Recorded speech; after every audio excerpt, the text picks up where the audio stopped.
We're off. Alright. It looks like we're live and people can hear us. So, yeah, without further ado, let's get started. So, hello everybody. My name is 004, and I'm joined here with Ewong, as some of you might know. And this is our first edition of the Catch Academy tournament, which is aimed to be for newer players to get into the game and, you know, maybe just want some tournament experience or whatever. But this is the Qualifiers Showcase, and we will have, I think, what is it, 4 Nomad and then 2... Three Nomad. 3 Nomad and 2 maps for each mod, one consisting of a specific and the second one consisting of a convert. And for the Nomads, I think it's 2 specifics and 1 convert, if I remember correctly. But yeah, I guess, Wong, if you want to talk about how the qualifiers will work as we start now, I mean, feel free. Yeah, I believe a lot of people here are from other modes, so we'll know how other tournaments work. So, but for people who don't know how tournaments work, and are new to just also in general, there will be a qualifier stage where everyone will play the maps in sequence from normal to double time, and their total score, or in this case their Z-score ranking, which will be explained later, will determine whether or not you qualify into the round-robin stages. I believe 64 players will be able to make it into the qualifying round to play against each other. So for now, everyone will be playing these maps in the following week to come. Yes. How the maps work? Yep. You can talk about the converse specifics. Yeah, as you said, qualifiers will determine your seedings, and 64 people are able to qualify, so as it will be a round of 64 for the start. And yeah, it looks like we're going into the first replay here. This is Nomad 1, which, if I remember correctly, is a consistency pick. So this should be testing your consistency skills. So yeah, really just anything that you would just log on and play, I think, is very similar to a consistency map. So it's just the baseline skill, basically, just a no more than 1 typical, just general overall skill of a player. I think many modes follow similar patterns as Catch. Also, an important thing to note is that everything will be played in Scorpio 2 for newer tournament players.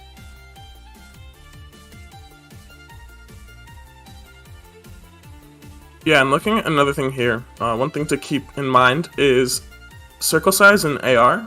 Circle size 3, which is pretty generous, I think. And I think that will be pretty helpful for the players that are, you know, still new to this game, which this tournament does have a lot of new Catch players, as far as I know.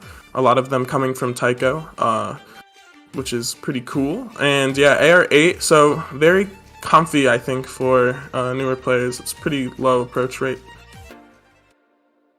Yeah, definitely for newer players, that'll be a lot more forgiving. Same as that circle size, very easy to catch. Yes, definitely.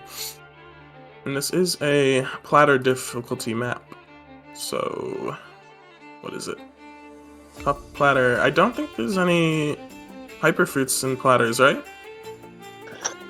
No, never mind. this one. I'm wrong. There are some hyperfruits. There's 3. Oh yeah, and I hope you guys enjoy the wonderful cat skin.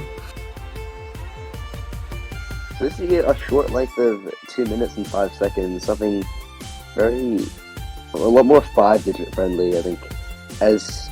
As you approach the later rounds of the tournament, you'll see a lot longer maps, so for now I think this is just a test of general skill for the entire population of players. And I see a comment in the chat, how does Scorby 2 work in Catch? Basically, Scorby 2 in Catch is heavily dependent upon combo.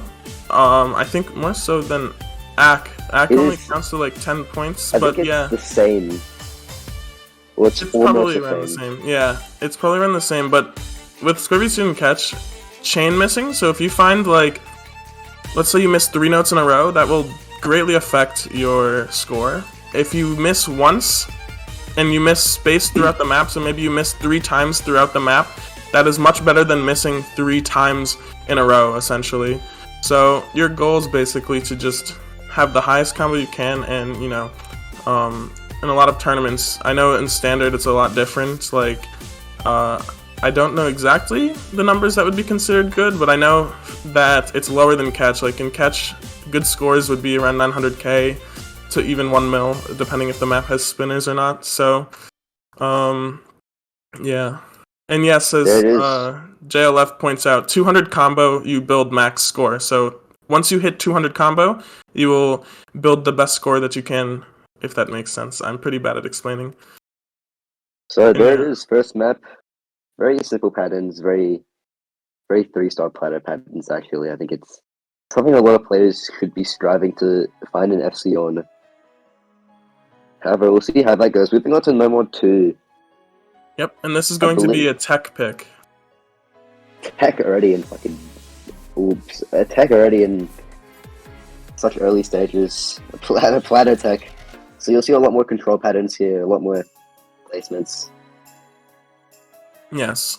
This will be testing mainly how much control you have over your catcher, which is very important in catch if you want to continue playing. Some of these jumps here do require pretty precise timings with your dashes.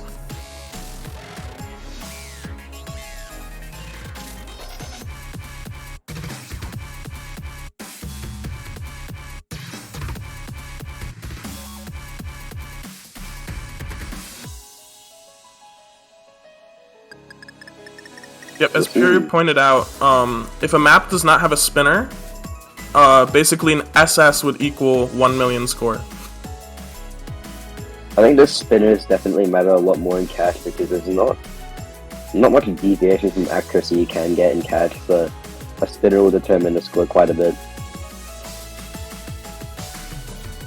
Yeah, spinners are definitely important, and if you practice your spinners, you can definitely have a good edge over other people in this tournament, I will say, as a lot of new players don't understand that with spinners, you can actually memorize the path and find an optimal route to catch as many of the bananas that you can, which some people I've seen are already learning that, so definitely consider learning that. As you can see here in the replay, that the player is going a specific route to catch as many as they can to build that max score. I think an important thing to note as well is just the chain from No Mode 1 and No Mode 2. You see a lot more, like those legal patterns there will be a lot more common in those No Mode 2s.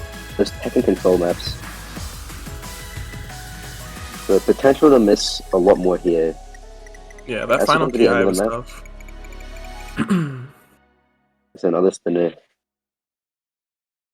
Yep, spinner to close it off, and yeah, that was a replay by Muragaki, who's a really good player, and yeah, that's gonna finish Nomad 2, and we're gonna move on to Nomad 3 now, which is the convert pick of the pool. For anyone who's not familiar with converts are essentially standard maps that are converted to a catch map, which you'll see in a lot of catch tournaments, and they're a pretty vital skill set to be comfortable with if you want to succeed, so I suggest that you practice those as well. What differs a convert from a map from a specific is just the patterns, like what you map on standard isn't typically what you'll see in catch, so you'll get a lot more weird placements throughout the map. Like these placements here. Definitely something you would want to train for.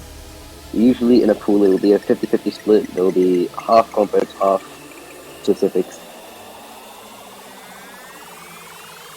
Yeah, and as you can see here, lots of placement patterns here and catch control, which is something that converts tend to generally test more. You'll see a lot of more unconventional patterns as opposed to a specific map.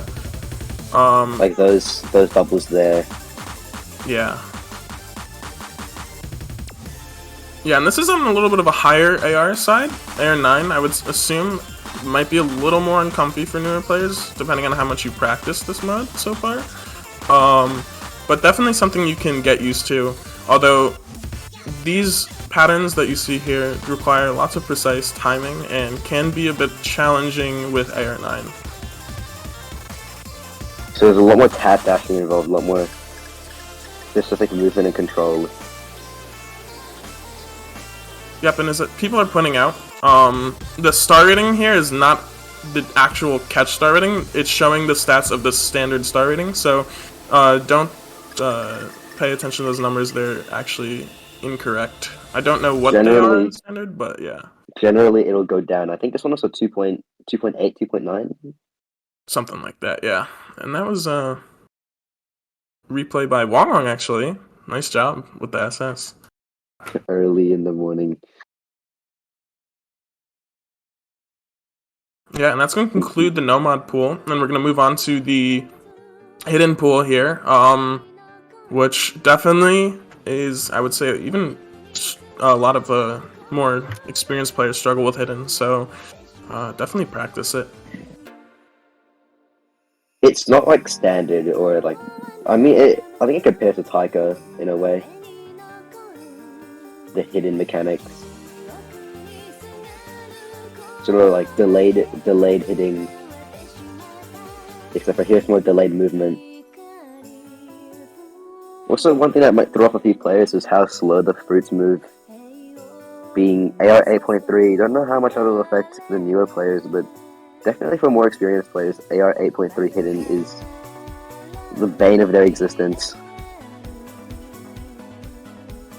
Yeah, and this looks like it is AR 8.3 hidden, so to be honest with you, this would be considered low AR hidden, but I don't know, with the newer players, maybe this would be more comfortable for you guys. A lot of higher ranked players struggle with the low AR hidden because it's not something that people practice once they get out of the early stages of catch. But one thing I can say as a piece of advice for hidden is hit sounds are very helpful in timing your jumps, which is very important. As you can see, this map is testing a lot of that.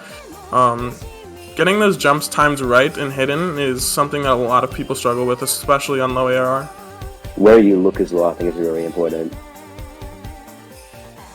I think if you're reading up higher a little bit and just adjusting your timing of movement, it'll be extremely helpful.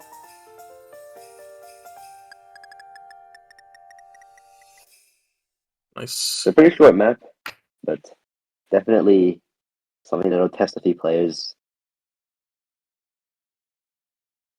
Definitely going to test that hidden skill, which is vital, in my opinion, for this tournament, as everything is, really. It's a 1v1 tournament. Everything will be decided on how comfortable you are across the board. But yeah, that's going to conclude Hidden 1, and we'll move on to Hidden 2 here, which is going to be the consistency... Convert. Yes, converts hidden, which will be consistency, low AR, and droplets is what I'm reading on the thing here. 7.5. Played by HD Man. Criminal. So when we say low AR, we typically range from 8 to 8.5, but this is a 7.5. I don't know how this transfers to players who are more used to reading lower AR, just as habit instead of as a sort of training skill set, but a lot less dense. Definitely a lot less dense, which is, with hidden, density can actually be quite tough, especially in low AR. So I'd say that the fact that these notes aren't too dense is pretty forgiving, given the AR 7.5. But as you can see, this is very control-based, and there's a lot of droplets here, which you want to catch all of those, as those contribute to your accuracy. I mean, you could be me and completely ignore droplets, and you'll still most likely be fine, but, for those people who enjoy SS, definitely want to catch all of those. I think in the score V2, it's a lot more important to catch those droplets, because there will be players who want to catch those droplets, and that accuracy is not something you want to drop Otherwise, it just turns into more of a standard gameplay sort of experience where you see lower accuracies and people and just getting a bit higher scores just based off accuracy. I think if you can catch all these droplets, your score would look lovely. Yeah, definitely with this map and the nature of it, I think that we're going to see a lot of battles between accuracy. And as you said, very important. If someone's dropping a lot of droplets and they're losing their AC, you know, the player with the better AC will most likely come as victor unless they find a miss. But this map isn't too bad, I think. It's just a lot of control and Those hitting those jumps jumps. there. Yeah. That's spinners as well in this map are going to be important.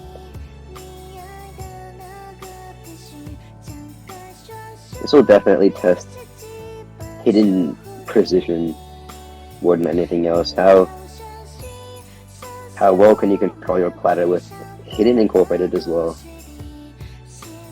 And to answer Zephite's question, bananas are definitely far more important than AC. Yes, so let's say you have like a, I don't know, you can have terrible AC and someone's doing much better AC than you, but if you can spin better than that person, you can actually come back. So I would say in terms of the score, bananas will definitely matter more than AC.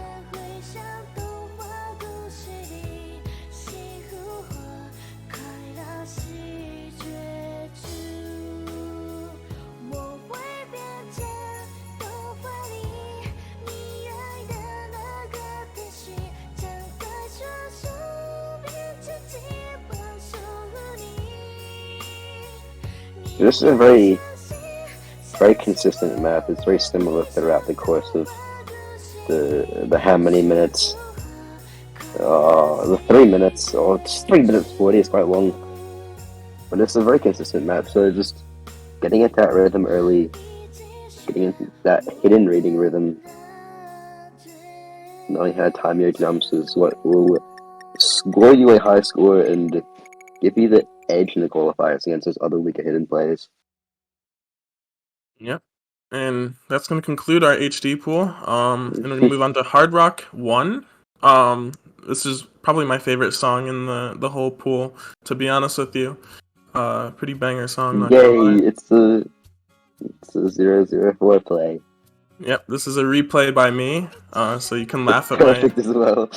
Yeah, yeah. Hard Rock is my favorite mod here, but yeah, this map I will say is quite tough actually, and I think if you are struggling with jumps, especially in timings, you definitely want to practice this map, because there's a lot of tight jumps. Even I actually kind of struggled with this during the replay, when I was submitting my replay. So definitely want to practice this one. This is a quite tough map.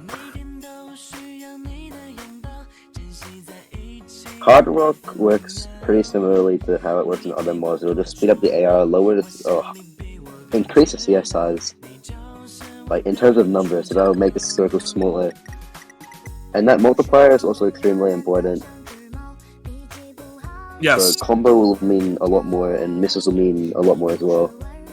Yep, with Hard Rock, score multiplier is 1.12 if I remember correctly, and that means any miss you have will affect you more, but also if you can build to that 200 combo, you will have a really nice score advantage if the other person is missing. So definitely a higher stake mod here. And for those curious, the AR is not 6.5 after Hard Rock, it gets bumped up to 9.1. So yeah, this is AR 9.1 with Hard Rock, and a circle size of 3.9. So still forgiving circle size, a little smaller than what some players might be used to, but you know, still in the realm of possibility, I think. Oh, I missed those bananas.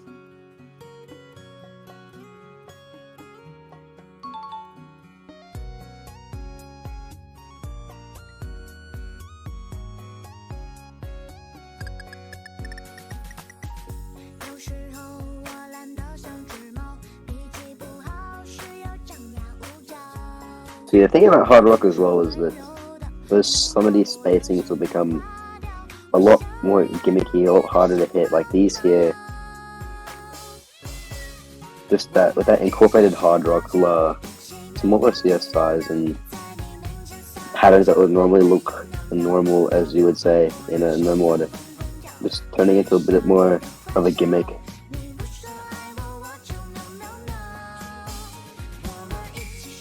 And what you can notice with this map is some of these jumps are actually, like that jump right there, I would say is pretty tough. That jump right there. So yeah, like all of these jumps are quite tough to hit, and you're going to have to practice. I would say this map would be one of the harder maps in the pool. You train your timing margins very well, when to move your catcher and when to move back and forth. Just like here, 004 here demonstrating some very good timing. And it's definitely something that comes with experience, so practice your pools. That's the one takeaway from today. And if you want a piece of advice with timings and stuff, I suggest playing converts that feature a lot of edge dashes. That will help you a lot if you practice those. Jumpy maps. Yes, jumpy maps. Any Sotox map.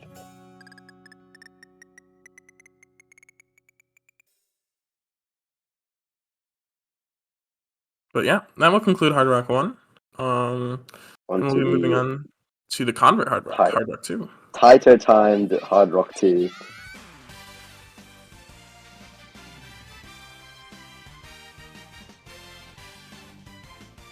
Played by Sadness Charge. I wonder who that is.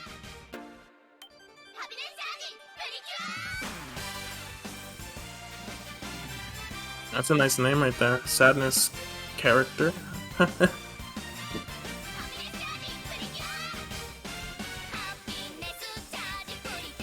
Yeah, so one thing you'll notice here is the CS is much higher, and so I would say this is also a pretty challenging map, as I don't think a lot of players are going to be used to a circle size this high. It's CS 4.8, which is definitely on the higher side with an AR of 9.3. Also on the higher side. Yeah, higher AR, higher CS, so have fun with this map. It's quite tough by the looks of it. I've never played it, but just judging off some of these jumps here, it's going to be quite tough. It's a lot more control-oriented rather than jumps in the previous map, so you'll need a lot more platter control catching those small circles. Like those patterns there. You'll also get jumps somewhat similar to the previous map, I believe.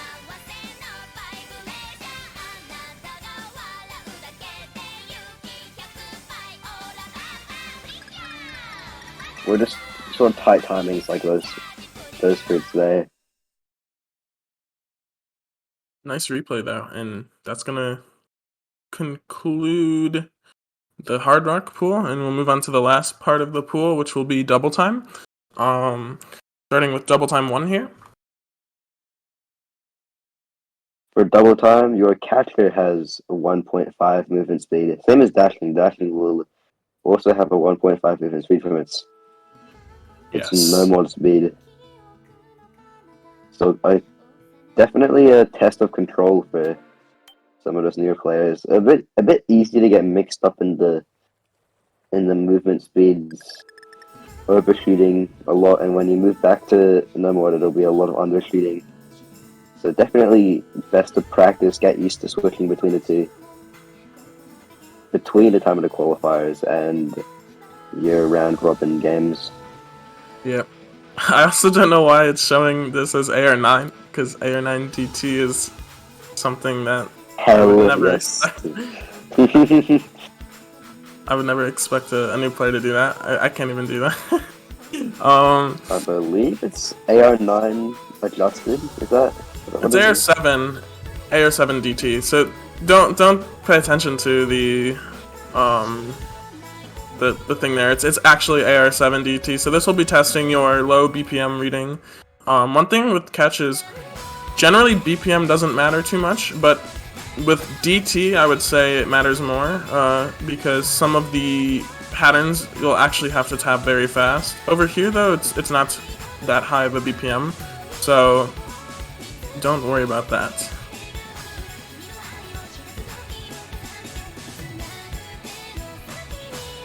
Yeah, it's AR 9 with DT. So after DT is applied, the AR is bumped to AR 9.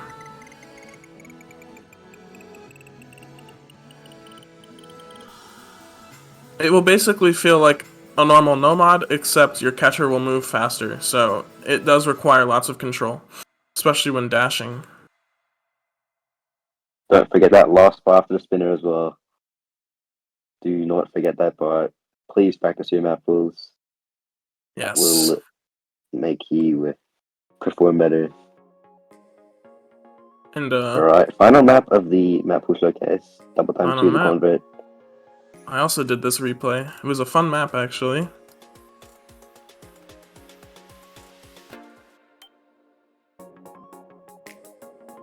More I see your message has been deleted. Unlucky, mate. 1984. My boy. Yeah, very control oriented, so back and forth. Placement's important. Similar to that Memon 3, needing to find the right timing markings and finding the right place to put your catcher. Yeah, this map is also, when I remember playing it, it's quite hard to act, actually, so it requires a lot of platter control if you want to hit some of those droplets. So definitely be courteous, or I mean aware that of your catcher control under these high speed DT, whatever I'm saying, I don't know, my brain's not working. High density, high speed, double time maps. Also, one thing to mention is that score multiplier will be 1.06, I believe. So those misses will matter a bit more, but not as much as hard rock, same as the combo. Yeah, and another thing to note is this map requires a lot of tapping, as you could probably see in that replay. You have to tap a lot as opposed to holding dash, and so it's a lot more finicky movements. And definitely going to test your skill there. But yeah, that's going to conclude the qualifier pool. And I mean, I guess I could talk about. Get practicing. Get practicing your pools. There'll be a show match tomorrow, I believe. Yes, there will. There will be a show match at, well, depending on where you are, but for UTC Saturday, if I am remembering correctly. So for people, I mean, on the EST side in America, that would be 12 a.m. So yeah, 12 a.m. Saturday for EST people. I don't know for the other people, but yeah, for UTC Saturday, I think is when we'll have that. 11 hours from now. So be there, be square. Yes, be aware, be square. And yeah, I don't have anything else to say really. I mean, it's just practice, do your best. Qualifiers will have one run, only one try. And I'm sure most of the people here know how qualifiers work. Although we did explain it at the beginning of the stream, basically you just play through the maps, try to get your best scores in. That will determine your seeding. 64 players are allowed to qualify. And yeah, that's about it. I mean, I have nothing else to say, so Sign up for your qualifier. Sign up for your lobby if you haven't already. Oh yeah. We're not leaning on that. Yeah, sign up for your lobbies if you haven't, because that will be closing. I don't know the exact rules on that, but I'm assuming Kings is going to want to close the signups for that soon. So yeah, make sure to sign up, and yeah, that's all I have to say. I hope everyone enjoys this tournament. It's the first run through, so hopefully everything will be good for the players that are new. Please feel free to leave your feedbacks in the chat. We have a map pool feedback for those playing with the feedback, and yeah, that's about it. Thank you. Thank you for coming.